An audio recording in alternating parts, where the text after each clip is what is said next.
fueled by communism from Russia against capitalism from America at the time. So the Caribbean was a battleground, and we had KGB, CIA, all kinds of activity in the country. And basically, these militias were formed on both sides to create that kind of balance that would help elections go the way they wanted it to go. The United States would not have socialist Cuba in the Caribbean to influence, and so they had their own, pushback. However, that's a macro level. At the micro level, you have families who are running, trying to escape. My mother was one of those who left my father at the time, and all we knew was hopeless. All we knew was hopeless. So we went into a swamp. This is real life, and my real life influenced Sketcher, and I'm really happy that he's a thing. It's a funny book because it's real. So the hopelessness was hearing about death, knowing about people with militias, and going to live in a wooden house, just a box where bullets could come through the house. But one woman and 4 boys, no fence, no window, just a latch on the door. And that hopelessness is basically what I grew up with. But then understanding that in the swamp, I learned reading, I read books, I understood books. I was William Golding and Achebe and, all the people who actually said, well, here's a difference. So that is a part of the Caribbean experience, but it's always a hopelessness with a smile. It's hopelessness with this smile that you know truth is stranger than fiction, but you're gonna come out of it. Like you never stop fighting. Homelessness. Homelessness. Yes. Right. Yeah. Okay. Okay. So thanks for that. And I spent all the time talking about hopelessness, but that's also relevant.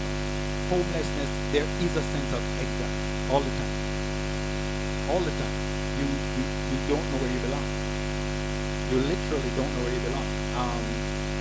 Apart from being very Afrocentric and thinking that somehow you've been pulled away from a place that you understood, there is also always trying to think of another nation that's first world, and you leave and you go to America, you leave and you go to Britain, and you're trying to maintain your identity while making a living for your children. You really literally do not feel like you belong anywhere. That's a real sense in Sketcher and Skip that you really don't belong anywhere, or that you belong to 3 or 4 places. And that I don't think that's ever going to stop until we develop nations in the Caribbean to a place where we call this home. I always say to people who say to me, I thought we lived abroad, I thought we lived overseas. I always say Jamaica is home. I travel overseas, but I always use the term, Usain Bolt, Bob Marley, Sean Paul, and everybody else. They call Jamaica. Jamaica is home. You can stay from where you are and shift the world.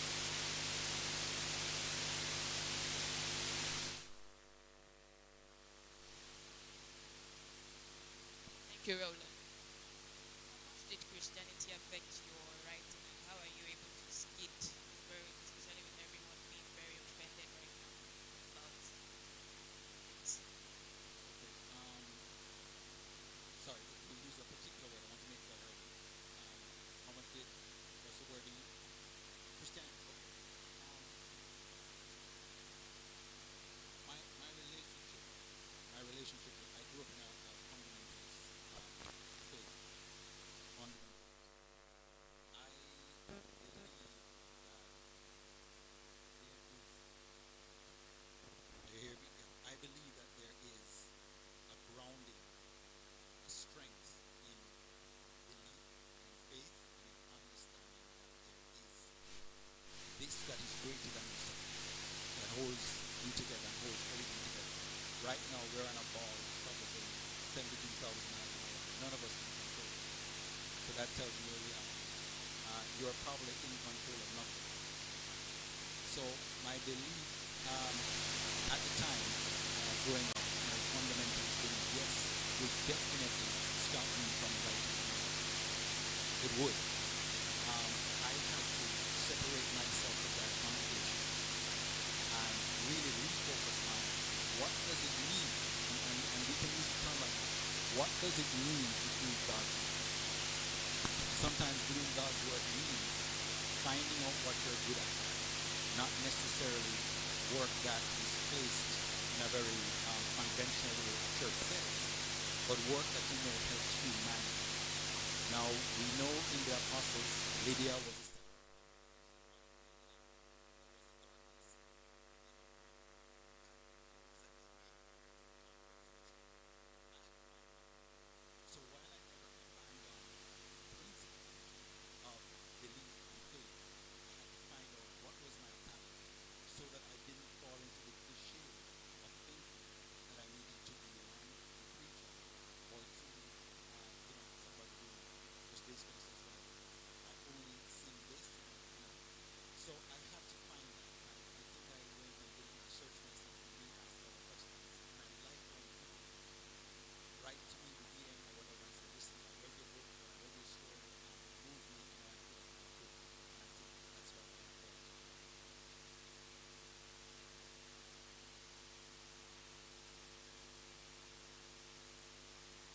So my question is about you are a very accomplished writer. You have published Sketcher, and this is your second book, Skid. And I do know that there are lots of challenges along the writing journey, especially for people who are starting out. So I want to ask, a lot of people write, but they don't particularly know if they're improving or they're getting better or anything like that. So how do you assess yourself during the writing journey? How do you know that, okay, I'm actually getting better, I'm doing the right thing, I'm not just writing jargon, I'm doing something really great. So how do you go about that? Thank you. Thanks for that. And there are two surefire ways to do that. Two positive. One is, and this might be very controversial to some writers, but this is what I believe. If you're not liking anything about what you're writing, then maybe you're writing the wrong thing. If you don't like anything about what you're writing, then maybe you're writing the wrong thing. That doesn't mean that your writing is bad. It means that you do not have the emotional energy to go for 6 pages, 280 pages. And if you can't go for 6 pages, I guarantee you can't go for 280 pages. So what is your emotional energy? And I love this festival. I'm very happy for this opportunity because I believe those questions are important. The emotional energy that you're going to have to write on any topic is something you have to think about before you start saying, okay, I'm going to write. Let me sit down in front of the computer and nothing happens. Nothing happens. You write a sentence and you hate it. What's the emotional energy? What is it that you feel in your mind you could talk about? Forget writing. What could you talk about for hours after hours after hours until somebody says, "Okay, shut up"? What could you talk about? Could you talk about crocodiles? Could you talk about a swamp? Could you talk about mathematics? Whatever it is, that's where you begin. So that's one way. Find what emotionally makes you could just go on and on. And the more you write, the more interesting it will become because you're investigating it from all different angles. Elon Musk and space travel. Wow, okay, well, let's see how we could write something about that. And the second one is to have beta readers.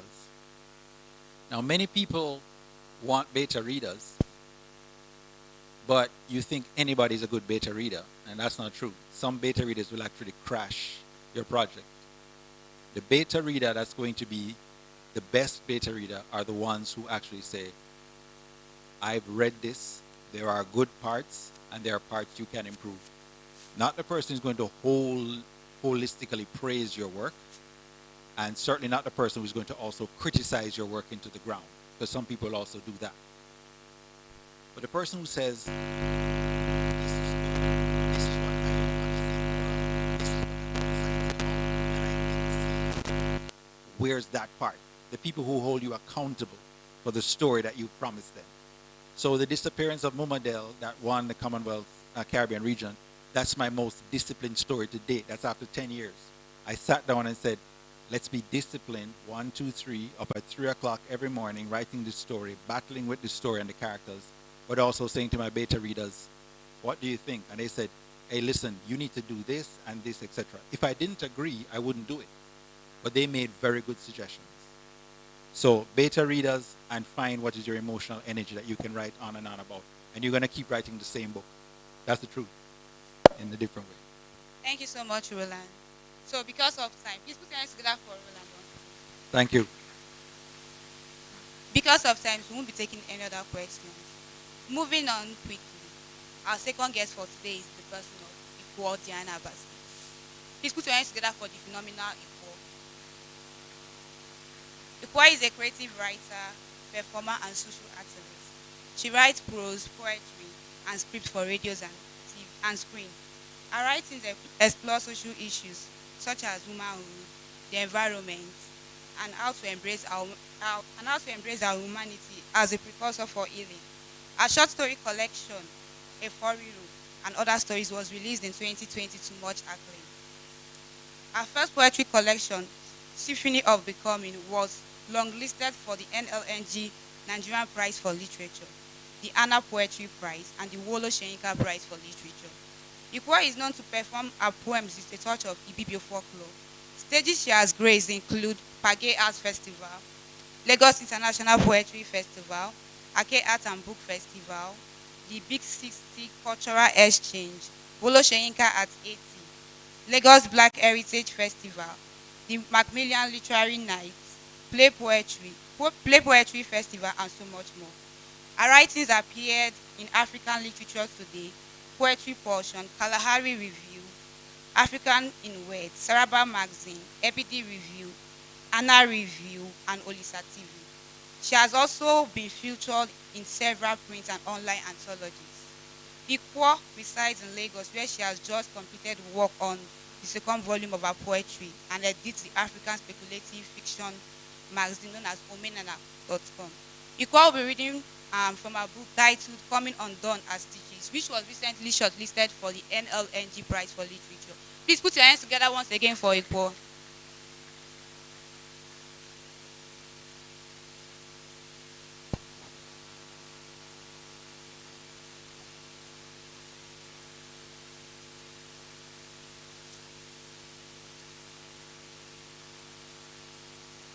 Good afternoon, everyone.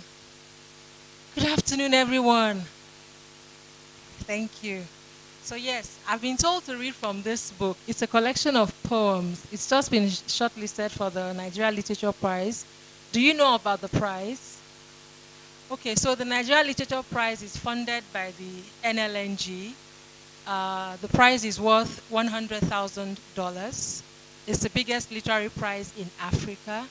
And I am one of the 11 authors whose book are on the shortlist, the initial shortlist for the prize. The winner will be announced in October. And I cannot lie. This is my second time on this list. I would love to win it. $100,000 sounds like good money, especially now that the Naira is 700 to $1. Yes. So, how many of you like poetry, may I ask? Okay. All right. Okay, now I see that we have secondary school students in the audience, just to guide what I'm reading. The first poem, can I stand? So, how many of us here are Ibibio? Very good. My first poem, let me not start on a dark note. The first poem I'll read, I want to read something titled Girl Conditioning. Girl Conditioning. I see a lot of young women in the house. Yes. But before I read this poem, you all will sing with me. If you don't know the song, this is your opportunity to learn. Okay? Unega boy baisi song ke song. Yeah, yeah, oh. Yeah, yeah, yeah, oh, oh. Yeah, yeah, oh. Have you heard that song before? I like the smile on your face. I'm reminding you of something. So you will all sing with me. I will do the call, You will do the response. Agreed? So the response is yeah, yeah, oh, yeah, yeah, yeah, oh, oh, yeah, yeah, oh. Can you try? Okay. So go. Yeah, yeah, yeah, yeah, yeah, oh, oh, yeah, yeah, oh. Okay, we're getting it. Unega boy by si song ke song. Yeah, yeah, oh. Yeah, yeah, yeah, oh, oh. Yeah, yeah, oh. Unega boy by si song ke song. Yeah, yeah, oh. Yeah, yeah, yeah, oh, oh. Yeah, yeah, oh. Anega tugo nye tugo. Yeah, yeah, oh. Yeah, yeah, yeah, oh, oh. Yeah, yeah, oh. Anege tugo nye tugiwo. Yeah, yeah, oh. Yeah, yeah, yeah, oh, oh. Yeah, yeah, oh. Anege tugo nye tuweba. Yeah, yeah, oh. Yeah, yeah, yeah, oh, oh. Yeah, yeah, oh. Anege tugo nye tuak kisen. Yeah, yeah, oh. Yeah, yeah, yeah, oh, oh. Yeah, yeah, oh. Nte kunega boy by si song ke song. Yeah, yeah, oh. Yeah, yeah, yeah, oh, oh. Yeah, yeah, oh. A mother's shrill cry pierced the gloomy night. It was supplication to the substantiate beings. They responded with a firm bellow of thunder and the joyful cackle of lightning. Your first cries came in time with the season's first rain.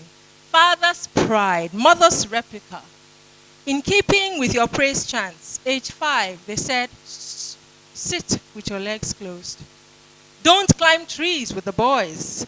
No toy trains for you, only dolls. Age 10, get into the kitchen. Are you a boy? Don't whistle, you will grow a beard. Don't ride a bicycle for long. We need you intact for your husband. For good measure, close your legs. Your teens arrived too soon, and you became careful with boys, acting coy yet enjoying how they examined your curves. Somewhere in the algorithm of life, you forgot your heritage. You began to believe your worth was measured, calibrated in hymens. When this was taken, you believed beauty to be measured by hair, curve of hips, a thin waistline. 21, you learned to be quiet when a man spoke, lest you be called disrespectful. You learned that you were asking for it if you smiled too much.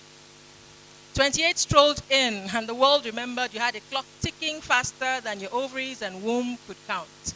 They frowned when you sought a second degree, afraid you would school yourself out of the spousal hub. Your mid-30s volleyed in, and inflation rates rose. So you married Samson as 40 approached. But his family sought their dignity in the fruits of your womb, castigating each girl child you birthed. But enough. Enough now. Realize that you come from a long line of women whose worth was never measured in the number of penises they birthed, but in the manner of warriors their tales breathed fire into. Think Moremi, Amina of Zazao, Margaret Ekpo, Fumilayo Kuti, Dora Akunyili. If history and dead Amazons leave you bored, look to the streets with eyes peeled and be awed at female resilience in many spots. Iya Lakara, with bean cakes like no other, up before first light, knee-deep in the grind. Baby strapped to her back, a toddler clinging to her thighs. Recipe for akara, never leaving the crook of her palm. Grace Awarakeke, conveying all to their destination, come rain or sunshine. Good humor, always on duty, come arthritic pain or dysmenorrhea. Look to the girls pursuing degrees in defiance of lewd lecturers and faulty systems. Look to young women battling glass ceilings at work, reduced to nothing if no ring adorns their finger. But you see, character is not spelt by gender, not defined by marriage or weight of pocket. Character is defined by fierce loyalty to goals, loyalty to family, loyalty to dreams dangling on the precipice of amnesia. But when they taunt you, girl, tell them this. If a good marriage comes, it is welcome. And if children come, you could be the vessel for their arrival and faithful nurturer of their parts. If none of these happen, tell them. Single does not equate empty. Tell them childless does not translate to worthless. If no seven-figure job comes, show them, girl, with your hands buried in work and your head breaking down barriers, that you will get ahead without having to first give ahead. Show them that you are the daughter raised to believe that your greatest asset lies between your ears and not between your thighs. This is no race to undo him. This is a race to be the best me, the best you. So feel no shame if the howling wind brings melody to your ears and movement to your feet. You were made for greatness. Embrace it. Unega boy by si song a song. Yeah, yeah, oh. Yeah, yeah, yeah, oh, oh. Yeah, yeah, oh. Unega boy by si song a song. Yeah, yeah, oh. Yeah, yeah, yeah, oh, oh. Yeah, yeah, oh. Thank you. That was girl conditioning. Yeah. I'm glad you enjoyed that. Okay, so since I'm reading from this collection, let me just give a little preface. Most of the poems here were written in the last 4 or 5 years. And a lot of the poems there speak to the things going on in the country. There are a couple of poems that speak about love and speak about women's issues. There are also a few poems, just a few that talk about dying or like in written in remembrance of those who have passed. But most of them actually talk about everyday issues that face us, particularly in Nigeria. So I want to read a poem that I wrote when NSAS happened. How many of you were aware of NSAS? Okay. So when NSAS was going on, I was in Uyo in 2020 October. I wanted to go back to Lagos, I couldn't. So I was very happy to join the NSAS protest in Uyo here.